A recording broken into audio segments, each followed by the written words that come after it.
semuanya, perkenalkan nama saya Rica dari kelas 10-3 absen 19. Kali ini saya akan menjelaskan mengenai biografi salah satu tokoh penting dalam sejarah Indonesia, yaitu Supomo. Supomo adalah salah satu tokoh penting dalam sejarah Indonesia yang lahir pada tanggal 26 Januari 1903 di Klaten, Jawa Tengah.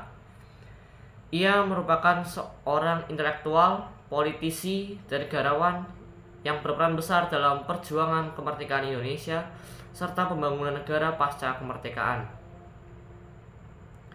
Supomo memulai pendidikannya di ILS dan kemudian melanjutkan ke Mulo yang terletak di Solo. Setelah itu melanjutkan studinya ke Redschool School di Batavia yang sekarang adalah Fakultas Hukum Universitas Indonesia dan lulus pada tahun 1926. Kemudian Supomo melanjutkan pendidikan hukumnya ke Belanda dan meraih gelar Master of Laws dari Universitas Leiden pada tahun 1930. Setelah kembali ke Indonesia, Supomo terlibat dalam pergerakan nasional melalui keanggotaannya dalam organisasi Budi Utomo dan Sarekat Islam. Ia juga menjadi salah satu anggota pendiri Partai Nasional Indonesia atau PNI pada tahun 1927. Selain itu, Supomo aktif dalam perjuangan hukum dan politik dan menjadi anggota Volksraad atau Dewan Rakyat pada tahun 1931.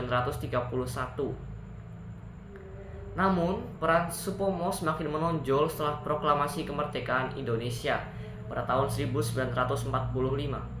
Ia menjadi salah satu tokoh penting dalam penyusunan Undang-Undang Dasar 1945 dan menjadi anggota Panitia 9 yang bertugas menyusun teks Undang-Undang Dasar. Selain itu, Supomo juga pernah menjabat sebagai Menteri Kehakiman dalam Kabinet RIS atau Republik Indonesia Serikat pada tahun 1948. Setelah Indonesia merdeka, Supomo terus berperan dalam pembangunan negara. Ia pernah menjabat sebagai Ketua Mahkamah Agung Republik Indonesia pada tahun 1952 sampai 1956 dan kemudian menjabat sebagai Guru Besar Tata Negara di Universitas Indonesia. Karya-karyanya di dalam bidang hukum dan politik sangat dihormati dan ia dianggap sebagai salah satu tokoh hukum dan konstitusi terkemuka di Indonesia. Supomo meninggal pada tanggal 12 Desember tahun 1958 di Jakarta. Ia meninggalkan warisan yang besar dalam pembentukan negara dan sistem hukum di Indonesia.